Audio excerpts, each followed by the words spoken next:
Bridge business citizens, and this is something special, man. Let's clap it up. Clap it We just saw the champ Shakur Stevenson just walk by. He's about to join us momentarily, but I have to speak on my friend, my brother that I couldn't be more proud of. Yeah. You know, it's just really amazing to see this guy, and I know we just smile and look at each other in disbelief. You know, maybe, I don't even know how many years ago, 30 plus years ago. 35 Wow. years ago. Asian, there ain't too many. Look, I know you got a lot of your original crew around. There ain't too many people on the show who've known you since you was 17. That's true, bro. Wow. Wow, this dude has known. Yeah, man, he has, and we used to. Dynamic Force. Damn, he's. Come on. Let it be known. Yes. No, don't be ashamed. Nothing to be ashamed of.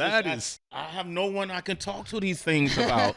Dynamic Force. Yeah. The infamous DJ contest that opened the door to this entire career. Yeah, man. Wow. You know the whole story. Oh, yeah. Dynamic Force is the original crew name King Tech and I went under, formerly a B-boy crew of the San Francisco Ballet Breakers, so on and so forth. And then we transitioned into, you know, a rapper DJ crew, and he was right there. And Kevy Kev with the drum at Stanford. And this man has truly watched, we in a parallel universes, we have watched each other really ascend in different fields to the point that doesn't even surprise me that he's a 12-time Emmy Award-winning sports media executive. It doesn't surprise me. And this is why we're always so happy when we see each other, because, you know, at the end of the day, there was this little tiny opportunity. This was, you know, Sway and Tech, you know, Tech was in that DJ contest. You know, it led to 40 minutes on was a Friday night on KMEL. KMEL. Wow.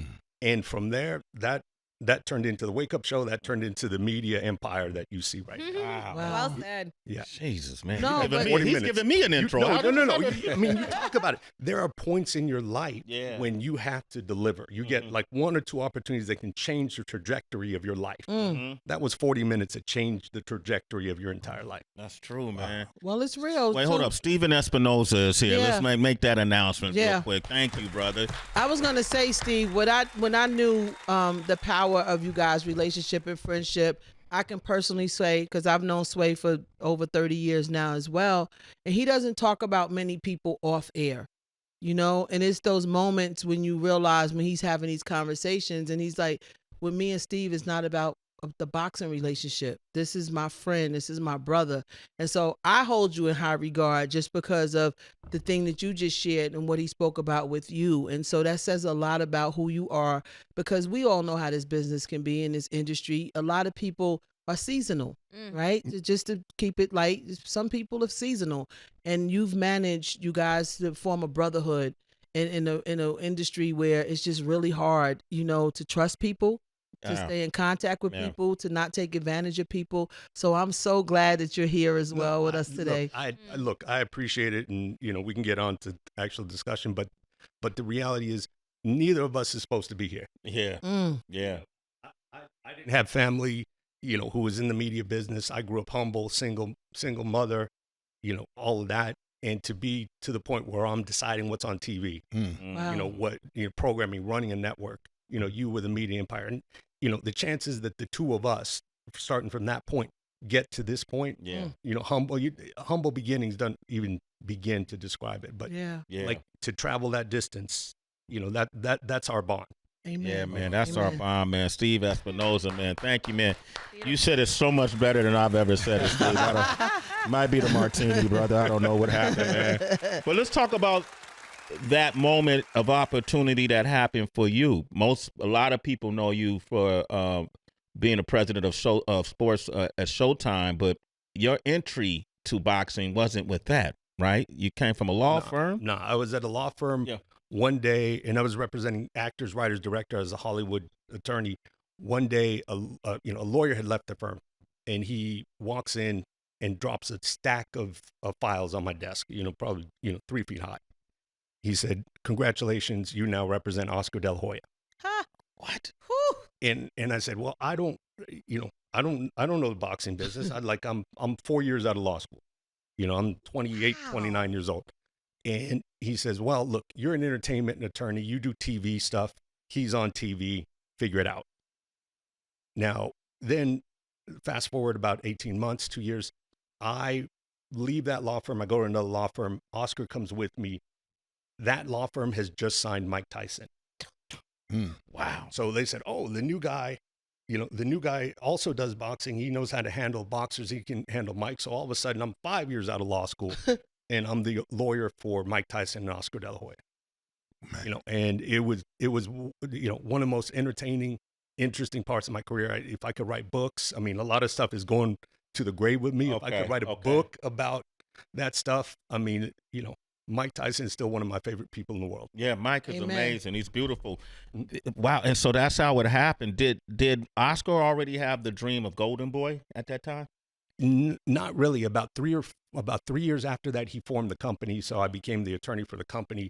I actually drafted Canelo's very first contract when he signed to Golden Boy. The one he hates? You did that? Yeah. So I locked him into that, way back when. And, and then again, those opportunities, and then I realized later on what happens at those law firms is you walk into it and they hand you a piece of paper. They say, okay, these are the clients. I came in with my own clients, but they also hand you a piece of paper. This is who you're working on. Mm-hmm. So I look at it and it's like, oh, it's Mike Tyson, it's Eminem, it's, all these people. I'm like, oh, I'm excited.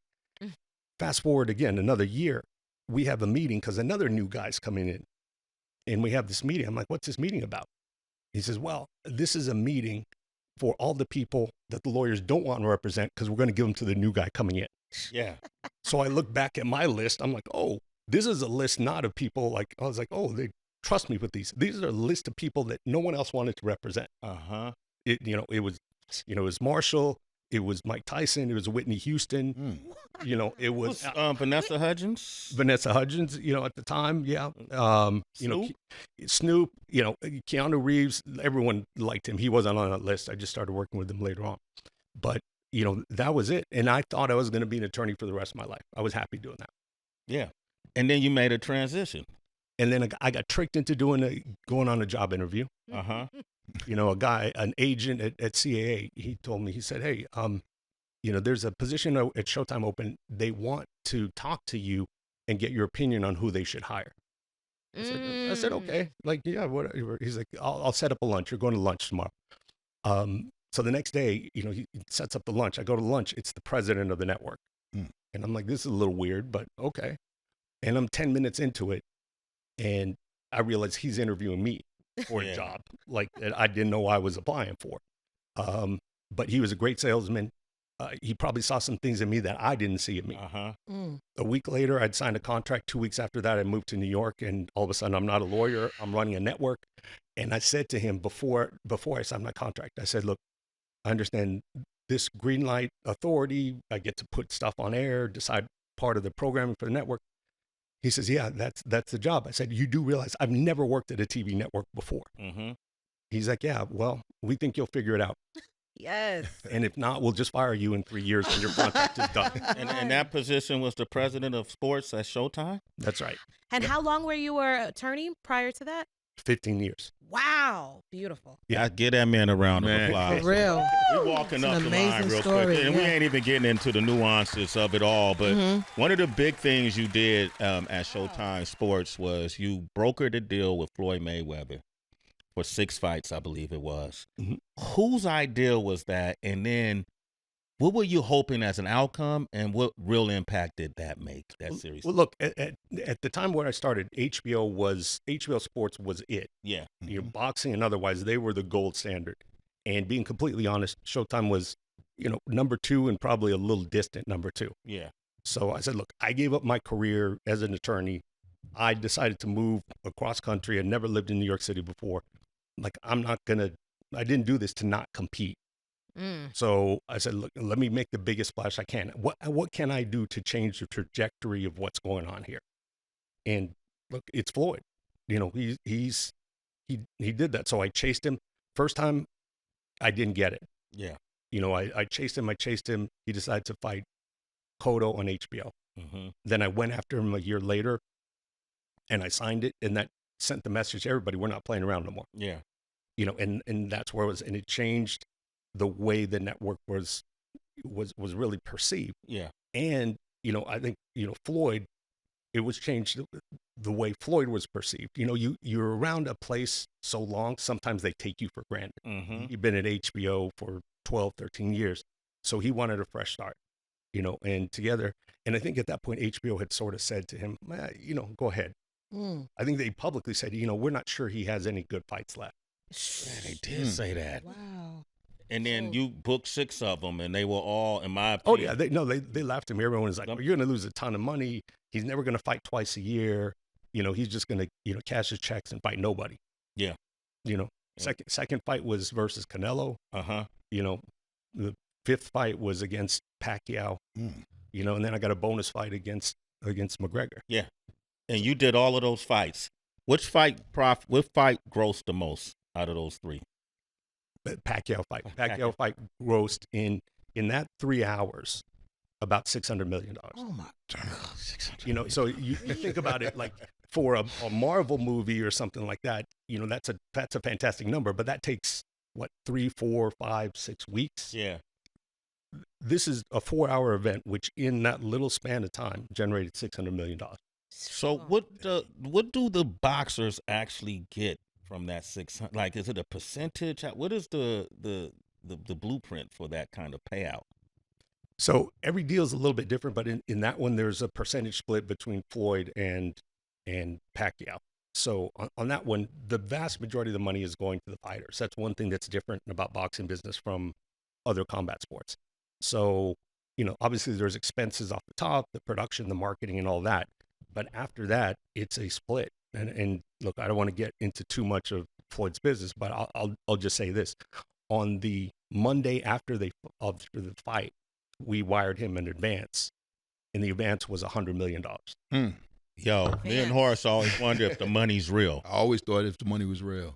Yeah, I probably have a picture on my phone, at some point of the check request I had to sign because someone came to me, and probably the only time this is going to happen in my career. Someone comes to me with a 9-figure check and says, "We need your signature in order to release this." Wow. And that's when it set in. It's like, wow, we're at a different level. Yeah. Man, Steve Espinoza is here, man. You can ask him anything. 888-742-3345. Horace, you want to jump in? Oh, man, Steve, I know you out here because of the biggest fight that's going. They say it's the biggest fight in boxing. What's your prediction for the fight? Damn, Horace. Straight to You went it. straight here. Look, we were talking about this before. Like one of the great things about sports is cultural rivalries.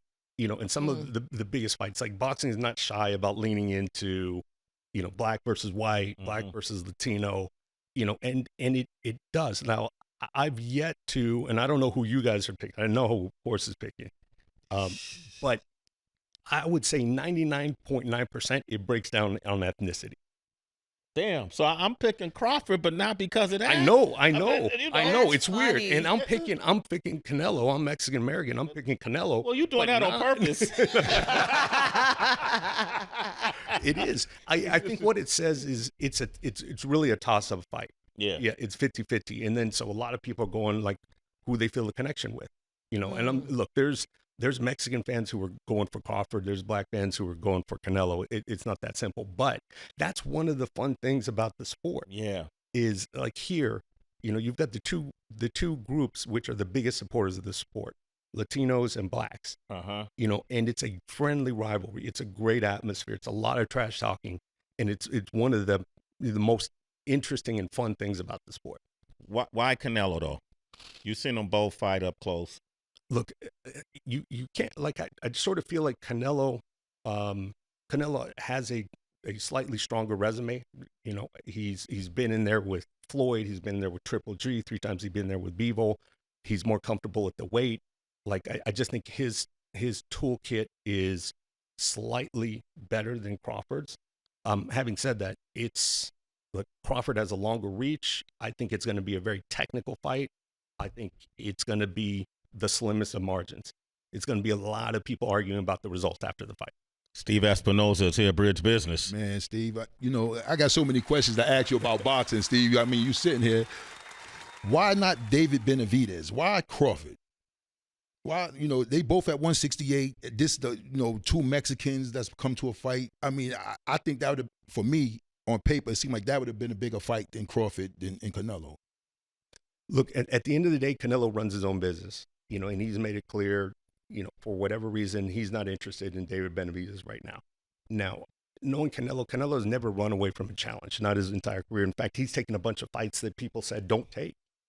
So I'm not gonna say it's never gonna happen. I know that they're a different weight class, but I know Canelo, and Canelo likes challenges. He's all about legacy, so I still hold hope that could happen. What was the fight that they told him not to take? Floyd? They told him he was too young for Floyd. Remember, you're a guy who follows the sport. They told him not to fight Erislandy Lara. They told him not to fight Austin Trout when he fought him in the Garden. Those are guys nobody wanted to fight, and he was like, those are guys like he was fighting Lara before Floyd. People are like, you might get the Mayweather fight. Why are you going to fight this Cuban guy who's tough to fight? He took it anyway. Man, Steve Espinoza is here, our good friend. Listen, we started Bridge Business podcast where we just focused on boxing. In what year, Horse? Maybe 2019. 2019. And every fight that Horse and I, people would see us on TV, see us right on the ring side. Man. They thought we had something to do with it. Every fight that we got tickets for. Yeah. My brother Steve Espinoza. And I used to have the hardest time calling you for tickets. Remember that? I know. I know what it is. I don't like asking people for favors either. Yeah. Even somebody I know, That long. That long. You like to say the number, I get it. No, I'm not. That's exposing how old we both are. Oh, yeah, right. So no, I mean, but with you, like, no, not at all. Especially like, I never hesitate when somebody's a true fan like you guys. Who show up early. Not just there to put the Instagram post that I'm in the main event and then walking out. You guys are there early. Absolutely, happy to do that. All right, man. I want to ask you about the current state of boxing, with the Sheik who has entered the scene. Let me say it correctly, Turk Al-Sheik. And when he entered the scene, it seemed like the face, the format, the programming of boxing all changed. You got celebrity fights almost. Jake Paul came up onto the scene. You seen these really interesting matchups. And it seemed like it's really just about, some people say, is it just about the money? It's just hurting what we've seen in boxing as a traditional, sport. What are your thoughts of his involvement? And now recently I understand that, even with Netflix, and Amazon being a part of boxing now, what do you see the effect of Turk Al-Sheik has been on boxing? Look, to be fair, I think the jury's still out. Okay. He's obviously put a lot of money into the sport. He's made some fights happen that probably wouldn't have happened otherwise. But the plan isn't really obvious. It's still very in transition. The sport as a whole is very much in transition. It used to be you could turn on ESPN, HBO, and Showtime and find boxing. Now none of those three networks are currently in the sport. Right. So you've got different people coming into the sport in terms of backing it. You've got, the TKO group, the Dana White's group also coming into the sport. So it's a period of transition. And it has been chaotic. It has been different. There hasn't been a whole lot of rhythm and consistency and predictability about what fights are happening and what they're happening when. But having said that, it's never a bad thing to have somebody with deep pockets in the sport. But I'm not sure what the strategy and the plan is, because it's a little bit random at this point. And the other thing that I'm concerned about is the lower and the middle tier of fights. Those aren't happening as much. Yeah. So, okay, it's great. We've got these star headline fights, but who's building the next set of people who are going to be headlining fights in 5 or 10 years? And that quite hasn't happened yet. Maybe that's going to be Dana White's group. Maybe it's going to be, Turkey's group. It's a little bit chaotic. It's a little uncertain right now. It's definitely, it definitely is still in development at this point. Why did Showtime Sports, why did it end? Largely it was a budget decision about priorities. Like a lot of the traditional media companies, in particular Paramount had 13 different cable channels. Nobody's watching cable anymore. You remember what MTV was in the heyday. Yeah, I was there. You were part of it. And now it's ridiculousness, 24 hours a day, and then some days it's Catfish, which I love, and which I'll watch that all day. Jersey Shore, got to remember family reunion. That's right. So their business was challenged. So as a matter of fact, it's just an issue of budget cutting, and they started just cutting, and then decided one day at Showtime, look, we don't need, comedy specials. We don't need music specials. We don't need any sports, and started, cutting back because they're under such financial pressure, and that's essentially, I mean, you look at, at Warner Brothers, with their media, they lost the NBA.